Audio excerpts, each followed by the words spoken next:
साथियों, मैं SK Sunet, founder ईटा India transformation association, इसके हेड ऑफिस अड्डा टिल्मा तलन रोड जलंधर से बोल रहा हूं।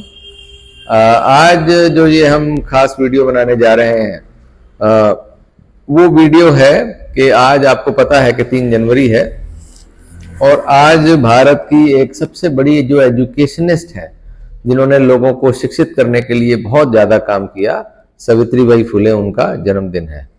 तो इस मौके पर आप सभी को उनके जन्मदिन की बहुत बहुत मुबारकबाद। जैसा कि हमने पिछले कुछ समय से यहाँ पंजाब से, जलंधर से, ईटा के माध्यम से लोगों को, खासकर जो स्टूडेंट्स हैं, बच्चे हैं, उनको एजुकेट करने के लिए, शिक्षित करने के लिए हमने शुरुआत की है। और इसके माध्यम से हम ज़्यादा से ज़्यादा गाँव में जाकर बच्चों को काउंसलिंग दे रहे हैं, गाइडेंस दे रहे हैं और प्रयास कर रहे हैं कि वो ज़्यादा से ज़्यादा सही एजुकेशन ले सकें और ज़्यादा से ज़्यादा जीवन में सफल हों।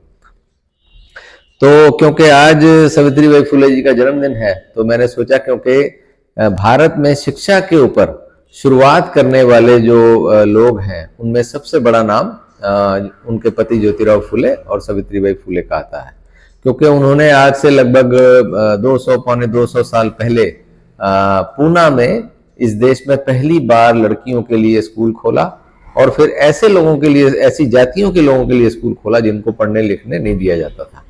और इस तरह सावित्रीबाई फुले हमारे देश की पहली महिला टीचर भी बनी। तो पिछले कुछ समय पहले आपने देखा होगा कि उनके ऊपर में एक फिल्म भी आई थी, फुले, जिसमें उनके जीवन पर, उनके पति ज्योतिराव फुले के जीवन पर बहुत कुछ हमें बताया गया कि कैसे उन्होंने शिक्षा के लिए काम शुरू किया और कैसे उनका विरोध हुआ, कैसे लोगों ने उनको हर कदम पर परेशान करने की कोशिश की। उनके परिवार के लोगों ने, उनके समाज के लोगों ने उनका साथ ही नहीं दिया बल्कि उनका विरोध किया।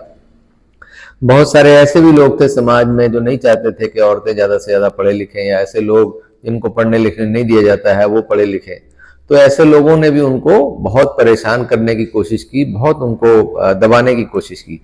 लेकिन ज्योतिराव फुले, सावित्रीबाई फुले, इन्होंने हिम्मत नहीं हारी और उन्होंने बहुत बड़ा संघर्ष किया पूरा जीवन। और आज उसी का नतीजा है कि जो महाराष्ट्र है वो शिक्षा के मामले में, एजुकेशन के मामले में इंडिया के सबसे डेवलप, सबसे पहली स्टेटों में आ रहा है। और उसके बाद फिर आपको पता है कि ये शिक्षा का जो, ये शिक्षा की जो क्रांति है वो महाराष्ट्र से दक्षिण भारत में भी फैलनी शुरू हुई। और आज महाराष्ट्र और साउथ इंडिया शिक्षा के मामले में नॉर्थ इंडिया से हमें बहुत आगे नजर आता है। तो हमने भी पिछले कुछ समय से इसी कमी को पूरा करने के लिए उत्तर भारत में, खासकर पंजाब से शुरुआत की है, जलंधर से। और हम कोशिश कर रहे हैं कि जो हमारे समाज के बच्चे हैं, खासकर जो गांव के बच्चे हैं, जिनको सही काउंसलिंग नहीं मिल पाती, गाइडेंस नहीं मिल पाती, हम उनको गाइडेंस भी दें कि कौन सी सही एजुकेशन उन्होंने लेनी चाहिए और फिर वो सही एजुकेशन लेने के लिए हम उनका सहयोग भी करें। तो इसके लिए हमने काम की शुरुआत की है। और आज का, क्योंकि ये खास दिन सावित्रीबाई फुले का जन्मदिन है, जिन्होंने शिक्षा के क्षेत्र में बहुत ही बड़ा काम किया है और आज पूरे दुनिया में, देश में ही नहीं पूरी दुनिया में उनको याद किया जाता है। कुछ साल पहले गूगल ने भी जो है उनकी तस्वीर को अपने पेज पर लगाकर पूरी दुनिया के सामने उनकी तारीफ की।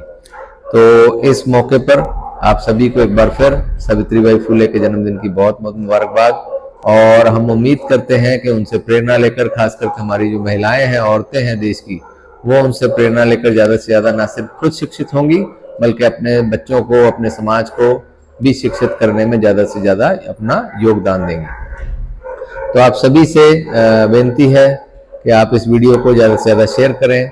हमारा जो ईटा का यूट्यूब चैनल है उसको सब्सक्राइब करें, ताकि ये जो प्रयास हमने शुरू किया है ये ज़्यादा से ज़्यादा लोगों तक पहुँच सके, हमारे जो स्टूडेंट्स हैं बच्चों तक पहुँच सके और हम मिलजुल कर इस देश को ज़्यादा से ज़्यादा शिक्षित करने में कामयाबी हासिल कर सके। आप सभी का बहुत बहुत धन्यवाद।